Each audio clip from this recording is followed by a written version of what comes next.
Good morning students. आज के lecture में हम डिस्कस करेंगे क्रॉस आर्म के बारे में। क्या होता है इसका मीनिंग? अनुप्रस्थ बाहु। अब देखते हैं हमारे अनुप्रस्थ बाहु क्या होता है। अनुप्रस्थ बाहु लकड़ी या इस्पात की बनी होती है। तो जो हमारी अनुप्रस्थ बाहु क्रॉस आर्म है वो हमारी या तो वुड की बनी होगी या स्टील की बनी होगी।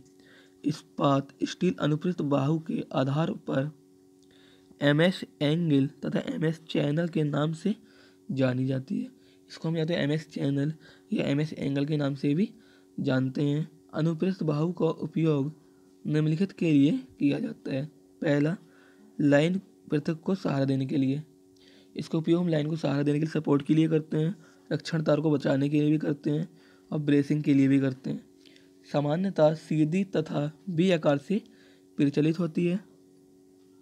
ये देखिए लकड़ी की अनुप्रस्थ बाहु हमने बनाई है, इसकी लंबाई चौड़ाई भी दे रखी है। अब देखते हैं लकड़ी की अनुप्रस्थ बाहु का बेसिंग कैसा होता है। हमारे ये पोल हो गया एक, ये हमने आर्म लगा दी, ये हमारे अनुप्रस्थ बाहु लगाएगी। ये बेसिंग, अनुप्रस्थ बाहु बेसिंग हो गया, लकड़ी का स्तंभ हो गया, सी क्लैंप हो गया, हमारा पिन हो गई है और ये हमारा चालक तार हो गया, यहाँ से जा रहा है। ये सबकी हाइट वगैरह दे रखी है, आप इसको ड्रॉ कर लीजिए अच्छे से, हो सकता है एग्जाम में आ जाएगी। बाकी यहाँ पे हमने इसको सेपरेट करके दिखा दिया है सारी चीज़ों को, यहाँ बना लेना अच्छे से। ये हमारा सीधी अनुप्रस्थ बाहु वैकेशन के लिए, बी अनुप्रस्थ बाहु और रक्षण बाहु के लिए, ठीक है। अब आता है हमारा क्लैंप या ब्रैकेट। क्लैंप या ब्रैकेट्स क्या होते हैं और क्यों यूज करते हैं वो देखते हैं हम। क्लैंप का उपयोग बाहुबली अनुप्रस्थ बाहु पर पृथक्करक, पोल पर पृथक्करक, बेसिन, भूतार, टेक तार, खतरा प्लेट आदि को स्थापित करने के लिए किया जाता है। क्लैंप और ब्रैकेट्स हम क्यों लगाते हैं? तार को, बेसिन को, भूतार को, खतरा प्लेट को आदि को उसमें रोकने के लिए, फंसाने के लिए। कम से कम माप 50 mm से 6 mm होगी। एफ तथा ई क्लैंप पिन पृथक्कार के लिए, डी तथा आई क्लैंप साइकिल पृथक के लिए। अन्य क्लैंप के अनुसार आकार के अनुसार समानता MS फ्लैट चैनल की संरचना के होते हैं। चालकों के क्लैंप CI संरचना के होते हैं। देखिए यहाँ पे हमारे F व E प्रारूपी पृथक क्रम है, F और E टाइप के ये बने रखे हैं। ये हमारा भूतार क्लैंप, ठीक है। MS फ्लैट शीर्ष दर्शन, सम्मुख दर्शन। ये हमारा D टाइप साइकिल हो गया, I टाइप साइकिल क्लैंप हो गया, अनुप्रस्थ बाहु क्लैंप हो गया, खतरा प्लेट बाहु क्लैंप हो गया, ये टेक तार क्लैंप हो गया। ये सारे क्लैंप्स हैं, सब अलग अलग यूज करते हैं। ये वाले क्लैंप करेंगे हम जब भूतार चाहिए होगा, D क्लैंप के लिए, प्रारूपी साइकिल के लिए यूज करेंगे, ये अनुप्रस्थ बाहु के लिए यूज करेंगे, खतरा प्लेट के लिए। ये देखिए हमारा सस्पेंशन पृथक क्रैंप है, ये मतलब सस्पेंशन मतलब लटकन, सस्पेंशन नाम इसका इसलिए ये स्ट्रेन गेज है। ये हमारा टेक तार क्लैंप हो गया, ये हमारा हो गया साइकिल पृथककारी क्लैंप हो गया, ठीक है। सारे डायग्राम ड्रॉ करने हैं आप लोगों को। हम देखते हैं लाइन इंसुलेटर। हमारे लाइन इंसुलेटर्स क्या होते हैं? देखिए सिरों पर ही लाइन में चालक को सहारा देने के लिए पृथक कारक का उपयोग किया जाता है। जो हमारी ओवरहेड लाइन होती है उसमें हमें सपोर्ट देने के लिए पृथक कारक का उपयोग किया जाता है और लाइन स्तंभ से अलग रहती है। और जो हमारी लाइन है वो हमारे पोल से अलग रहती है। अगर हम इंसुलेटर्स का यूज नहीं करेंगे, अगर हमारा वायर बाई चांस पोल्स में कनेक्ट हो जाए तो उसमें करंट आ जाएगा, इसलिए हम इंसुलेटर्स का यूज करते हैं। पृथक कारक पोर्सलिन के बनाए जाते हैं, ये पोर्सलिन के बनाए जाते हैं। इसकी संरचना इस प्रकार की होती है कि सड़क धारा को लंबा रास्ता दिया जाता है, इसलिए इन पर पेटीकोट्स बनाए जाते हैं। एक अच्छे पृथक कारक निम्न गुण होते हैं, जो मैंने टिक कर रखे हैं वही लिखना, सारे लिखने की जरूरत नहीं है। पहला वाला हमारा हो गया, ये आंतरिक सुदर्शन, मैकेनिकल स्ट्रॉन्ग होते हैं। इसकी सतह चिकनी व चमकीली होनी चाहिए। इन पर वायुमंडलीय गैसों, नमी आदि का प्रभाव नहीं पड़ना चाहिए। दरारों से मुक्त होना चाहिए। सस्ता व टिकाऊ होना चाहिए। अब हमारा आया पिन टाइप इंसुलेटर। अब उसके टाइप्स पढ़ेंगे हम। पिन टाइप इंसुलेटर हमारा क्या होता है? पिन पृथक सस्ते व साधारण होते हैं। ये सस्ते और सिंपल होते हैं, मतलब इन पृथक्कारों को पिन पर चूड़ियों में कसा जाता है।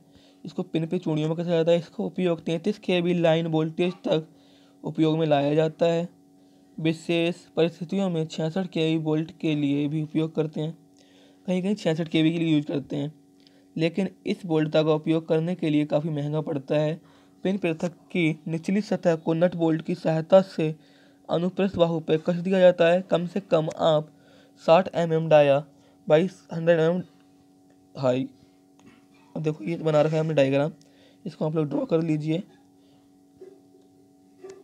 ये क्या हो गया हमारा, नट बोल्ट हो गया, स्प्रिंग हो गया, पोर्सलिन पृथक हो गया, पेडीकोट हो गया, हमारा चालक स्थान हो गया। अब दूसरा आता है डिस्क इंसुलेटर।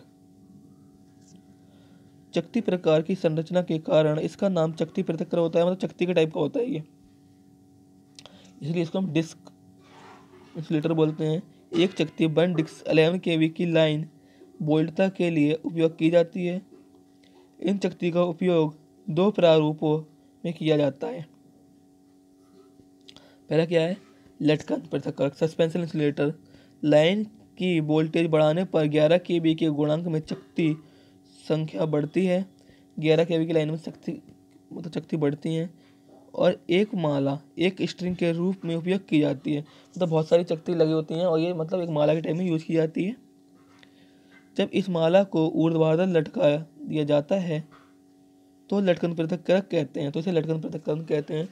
11 kV के गुणांक के अलावा सुरक्षा की दृष्टि से एक चकती अधिक उपयोगी। ये देखिए इसका हमने डायग्राम बनाया है यहाँ पर। डी टाइप साइकिल हो गया, बाल हुक हो गया, डिस्क पृथक हो गया, लटकन क्लैंप हो गया।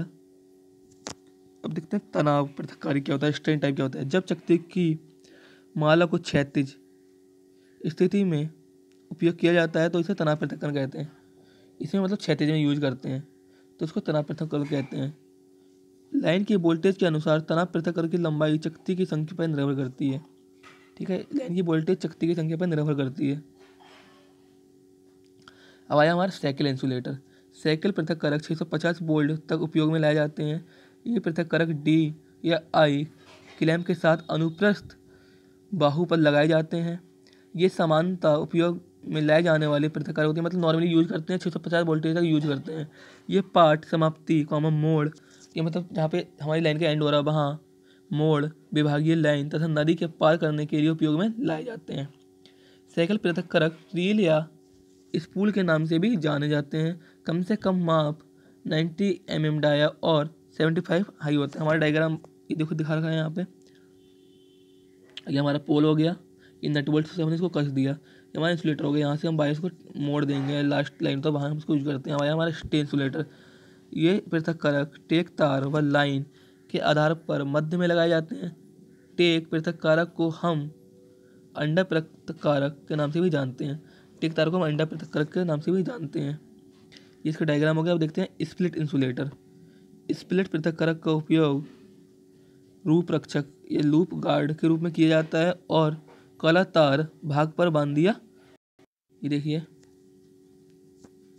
ये स्प्लिट पृथक्कारक कलांतर ये हमने ले लिया, भूतार ले लिया नीचे, त्रिफेज के लिए हो गया। ये सम्मुख दर्शन हो गया, पार्श्व दर्शन हो गया। अब देखते हैं कुछ डेफिनेशन हमारे 2-2 3-3 नंबर में पूछ लेता है, पढ़ लेना चाहिए ये है।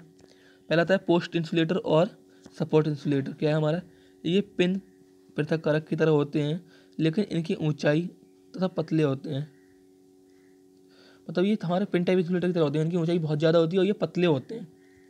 अब हमारा आया बुशिंग इंसुलेटर। ट्रांसफार्मर तथा सर्किट ब्रेकर में उपयोग में लाई जाने वाली बुशिंग पृथक कहते हैं।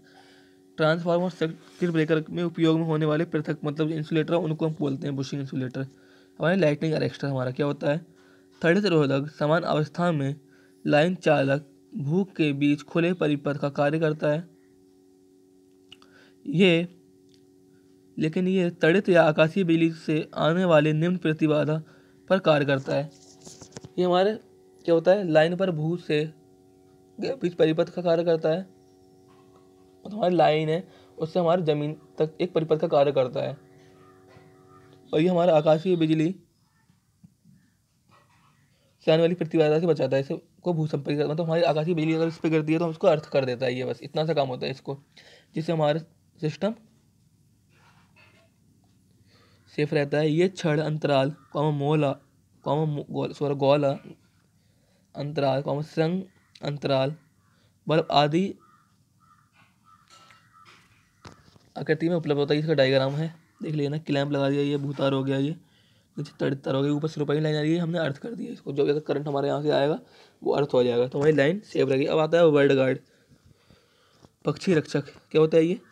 सिरोपरि लाइन में लाइन आधार पृथक कारक जम्परों तथा क्रॉस आर्म आदि स्थानों पर पक्षी के बैठने से लघु परिपथ या भूदोष उत्पन्न न हो, इसके लिए पृथक कारक जम्परों आदि स्थानों पर लकड़ी के टुकड़े या वैद्युत रोधक मन के ब्रीड्स लगाए जाते हैं, जिसे पक्षी रक्षक तार या एंगर गैप हॉर्न गैप 2 मीटर अधिक होता है।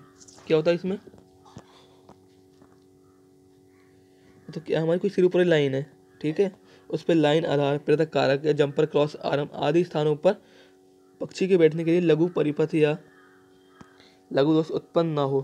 मतलब हमारे तार पर अगर पक्षी बैठ जाए, वहाँ करंट या ये दोनों अटैच हुए हैं, वहाँ लघु तार उत्पन्न ना हो, उसके लिए हम पक्षी गार्ड लगाते हैं, जिसे हम पक्षी रक्षक कहते हैं, ठीक है। एंटी क्लाइंबिंग डिवाइस क्या होती है?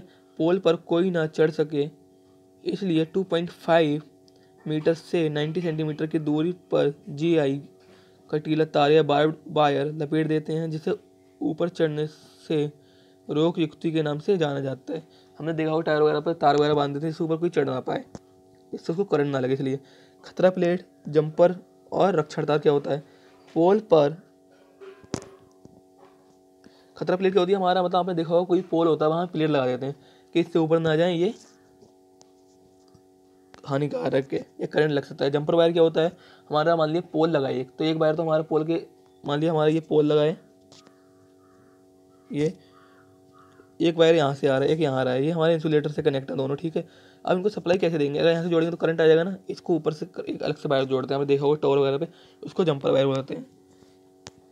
पोल पर आधार से 3.5 मीटर की ऊंचाई पर खतरा, पोल के नीचे से 3.5 मीटर ऊपर खतरा या सावधान plate 10 switch standard wire gauge MS लगाई जाती है। विभागीय पोल पर लाइन चालकों को जोड़ने के लिए जंपर वायर लगाए जाते हैं, मतलब पोल पर जोड़ने के लिए हमने डायग्राम दिखाया, जंपर वायर लगाए जाते हैं। कोई क्रॉसिंग होने पर रक्षण तौर का उपयोग किया जाता है। लाइन चालक को तनाव देने के लिए डैम्पर या वजन का उपयोग किया जाता है।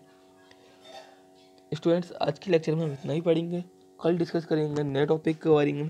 Thank you students.